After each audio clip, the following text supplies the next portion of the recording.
Om Shanti. Good morning. 27 तारीख के बाबा के महावाक्य हैं। बाबा ने कहा है, मीठे बच्चे, याद की मेहनत तुम सबको करनी है। तुम अपने को आत्मा समझ मुझ बाप को याद करो तो मैं तुम्हें सब पापों से मुक्त कर दूंगा। प्रश्न है, सर्व की सद्गति का स्थान कौन सा है जिसके महत्व का सारी दुनिया को पता चलेगा? बाबा कहते, आबू भूमि है सबकी सद्गति का स्थान।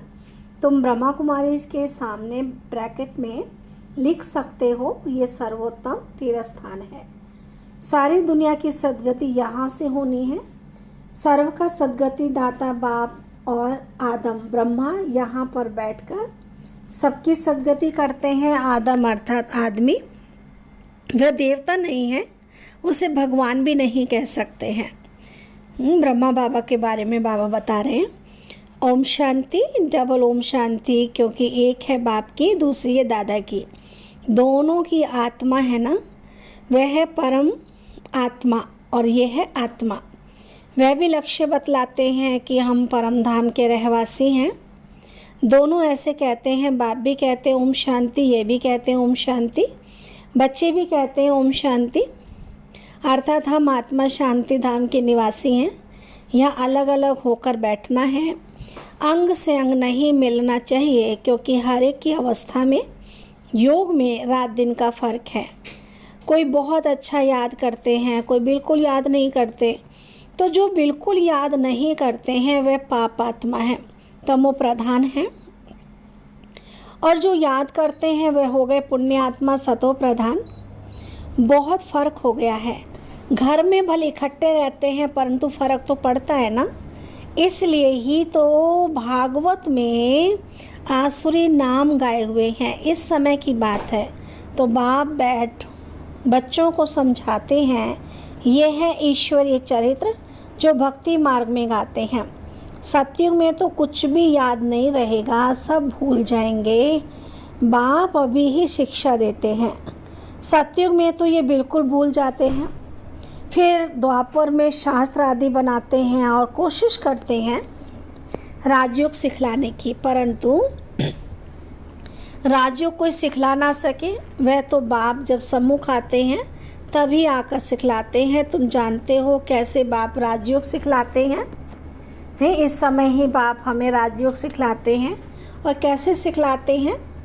फिर 5000 वर्ष के बाद आकर ऐसे ही कहेंगे, मीठे मीठे रूहानी बच्चों, ऐसे कभी भी कोई मनुष्य को कह ना सके, ना देवताएं देवताओं को कह सकते हैं। एक रूहानी बाप ही रूहानी बच्चों को कहते हैं। एक बार पाठ बजाया फिर 5000 वर्ष के बाद पाठ बजाएंगे, क्योंकि तुम सीढ़ी उतरते हो ना। तुम्हारी बुद्धि में अब आदि मध्य अंत का राज है, जानते हो, वह है शांति धाम अथवा परम धाम। हम आत्माएं भिन्न भिन्न धर्म की सब नंबरवार वहाँ रहती हैं निराकारी दुनिया में। जैसे स्टार्स देखते हो ना, कैसे खड़े हैं, कुछ देखने में नहीं आता, ऊपर में कोई चीज़ नहीं है, ब्रह्म तत्व है। यहाँ तुम धरती पर खड़े हो, ये है कर्म क्षेत्र। यहाँ आकर शरीर लेकर कर्म करते हैं। बाप ने समझाया है, तुम सब मेरे से वर्षा पाते हो तो एक के जन्म तुम्हारे कर्म अकर्म हो जाते हैं, क्योंकि वहाँ रावण राज्य ही नहीं होता। वह है ईश्वरी राज्य जो अब ईश्वर स्थापन कर रहे हैं। बच्चों को समझाते रहते हैं, शिव बाबा को याद करो तो स्वर्ग के मालिक बनो। स्वर्ग शिव बाबा ने स्थापन किया ना, तो शिव बाबा को और सुखधाम को याद करो। पहले शांति धाम को याद करो तो चक्र भी याद आएगा। बच्चे भूल जाते हैं, इसलिए घड़ी घड़ी याद कराना पड़ता है कि क्या याद कराते हैं बाबा? स्वर्ग की याद दिलाते हैं। हे मीठे मीठे बच्चों, अपने को आत्मा समझो और बाप को याद करो तो तुम्हारे पाप भस्म होंगे। प्रतिज्ञा करते हैं, तुम याद करेंगे तो पापों से मुक्त करूँगा। बाप ही पतित पावन सर्वशक्तिमान अथॉरिटी है। उनको वर्ल्ड ऑलमाइटी अथॉरिटी कहा जाता है। वह सारे सृष्टि के आदि मध्य अंत को जानते हैं, वेदों शास्त्रों आदि को सबको जानते हैं। तब तो कहते हैं इनमें कोई सार नहीं, गीता में भी कोई सार नहीं, बल वह सर्वशास्त्रमय शिरोमणि है, माई बाप है, बाकी सब बच्चे हैं। जैसे पहले पहले प्रजापिता ब्रह्मा है, बाकी सब बच्चे हैं। प्रजापिता ब्रह्मा को आदम कहते हैं। आदम माना आदमी, मनुष्य, तो इनको देवता नहीं कहेंगे, एडम को आदम कहते हैं। भगत लोग ब्रह्मा एडम को देवता कह देते हैं। बाप बैठ समझाते हैं एडम अर्थात आदमी, ना देवता ना भगवान। लक्ष्मी नारायण है देवता, डिटीज़ में है पैराडाइज में। नई दुनिया है ना, वह है world, wonder of the world, बाकी तो वह सब माया के वंडर्स है। द्वापर के बाद माया के वंडर्स होते हैं। ईश्वरीय वंडर है हेवन, स्वर्ग, जो बाप की स्थापना करते हैं। अभी स्थापना हो रही है। ये जो दिलवाड़ा मंदिर है, इसकी वैल्यूज़ का किसी को पता नहीं है। मनुष्य यात्रा करने जाते हैं तो सबसे अच्छा तीर्थ स्थान ये है। तुम लिखते हो ना ब्रह्मा कुमारी, ईश्वरी विश्वविद्यालय, आबू पर्वत, तो ब्रैकेट में ये भी लिखना चाहिए सर्वोत्तम तीर्थ स्थान, क्योंकि तुम जानते हो सर्व की सद्गति यहाँ से होती है। यह कोई जानते नहीं। जैसे सर्वशास्त्रमय शिरोमणि गीता है, वैसे सर्व तीर्थों में सर्वश्रेष्ठ तीर्थ आबू है। तो मनुष्य पढ़ेंगे, अटेंशन जाएगा। सारे वर्ल्ड के तीर्थों में ये सबसे बड़ा तीर्थ है, जहाँ बाप बैठ सबकी सद्गति करते हैं। तीर्थ तो बहुत हो गए हैं, गांधी की समाधि को भी तीर्थ समझते हैं। सब जाकर वहाँ फूल आदि चढ़ाते हैं, उनको कुछ पता नहीं है। तुम बच्चे जानते हो तो तुमको यहाँ बैठे दिल अंदर बड़ी खुशी होनी चाहिए। हम हेवन की स्थापना कर रहे हैं। अब बाबा कहते हैं अपने को आत्मा समझ, मुझे याद करो। पढ़ाई भी बहुत सहज है, कुछ भी खर्चा नहीं लगता। तुम्हारी मम्मा को 1 पाई खर्चा लगा, बिगर कोड़ी खर्चे पढ़कर कितनी होशियार नंबर 1 बन गई, राजयोगिन बन गई ना। मम्मा जैसी कोई भी नहीं निकली। देखो, आत्माओं को ही बाप बैठ पढ़ाते हैं, आत्माओं को ही राज्य मिलता है, आत्मा ने ही राज्य गंवाया है। इतनी छोटी सी आत्मा कितना काम करती है। बुरे ते बुरा काम, विकार में जाना। आत्मा 84 जन्मों का पाठ बजाती है। छोटी सी आत्मा में कितनी ताकत है, सारे विश्व पर राज्य करती है। इन देवताओं की आत्मा में कितनी ताकत है। हर एक धर्म में अपनी अपनी ताकत होती है ना। क्रिश्चियन धर्म में कितनी ताकत है, आत्मा में ताकत है जो शरीर द्वारा कर्म करती है।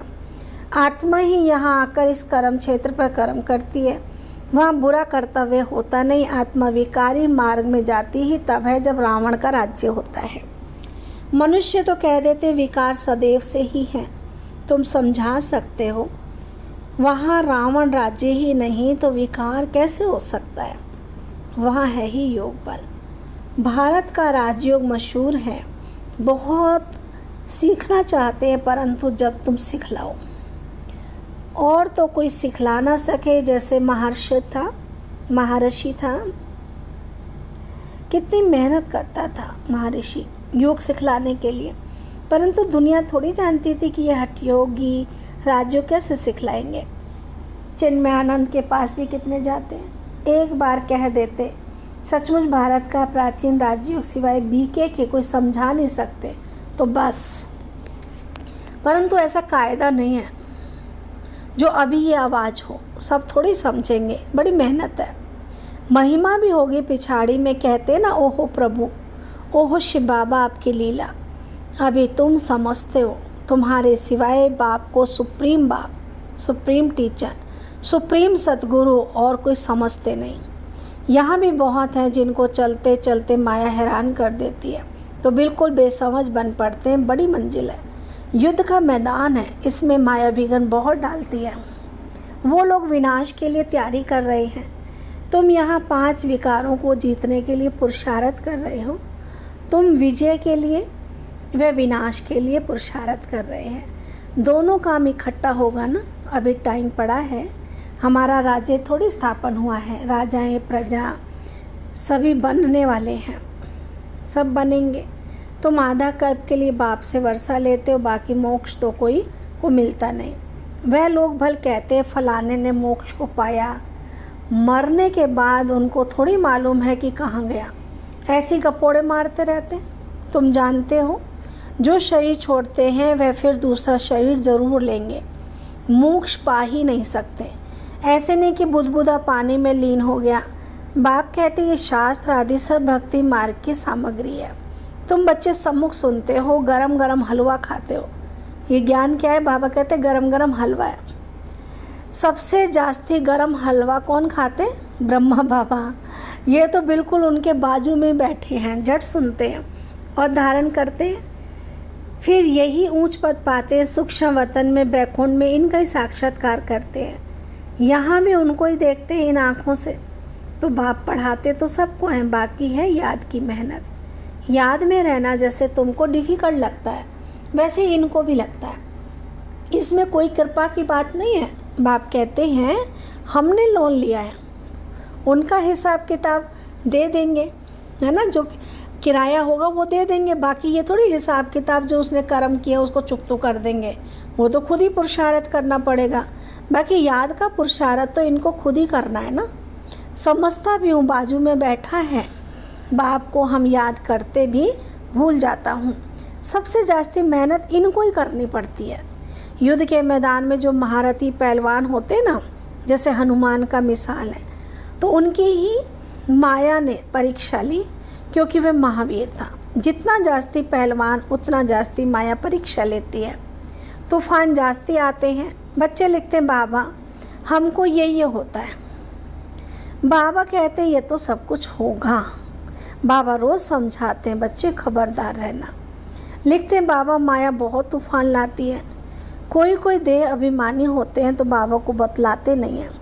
तुम अभी बहुत अक्लमंद बनते हो। आत्मा पवित्र होने से शरीर भी पवित्र मिलता है। आत्मा कितना चमत्कारी हो जाती है। पहले तो गरीब ही उठाते हैं ज्ञान को। बाप भी गरीब निवास गाया हुआ है। बाकी तो वो लोग देरी से आएंगे। तुम समझते हो जब तक भाई बहन नहीं बने तो भाई भाई कैसे बनेंगे? प्रजापिता ब्रह्मा के संतान तो भाई बहन ठहरे ना। फिर बाप समझाते हैं भाई भाई समझो, ये है पिछाड़ी का संबंध। फिर ऊपर भी भाइयों से जाकर मिलेंगे। फिर सतयुग में नया संबंध शुरू होगा। वहाँ पर साला, चाचा, मामा आदि कुछ संबंध नहीं होते। संबंध बहुत हल्का होता है, फिर बढ़ता जाता है। अब तो बाबा कहते भाई बहन भी नहीं, भाई भाई समझना है, नाम रूप से भी निकल जाना है।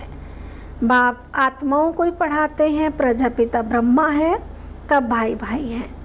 श्री कृष्ण तो खुद ही बच्चा है, वह कैसे भाई भाई बनाएंगे? गीता में भी ये बातें हैं नहीं। ये है बिल्कुल न्यारा ज्ञान। ड्रामा में सब कुछ नोंद है। 1 सेकंड का पाठ ना मिले दूसरे सेकंड से कितने मास, कितने घंटे, कितने दिन पास होने हैं। फिर 5000 वर्ष के बाद ऐसे ही पास होंगे।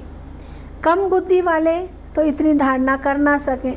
इसलिए बाप कहते हैं ये तो बहुत सहज है, अपने को आत्मा समझो, बेहद के बाप को याद करो।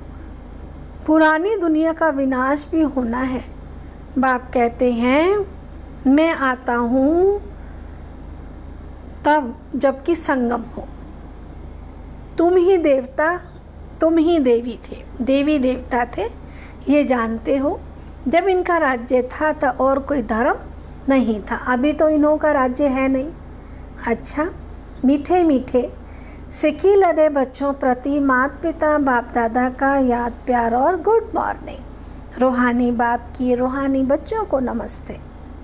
हम रूहानी बच्चों की रूहानी बाबा को नमस्ते। धारणा के लिए मुख्य सार है अब पिछाड़ी का समय है, वापस घर चलना है।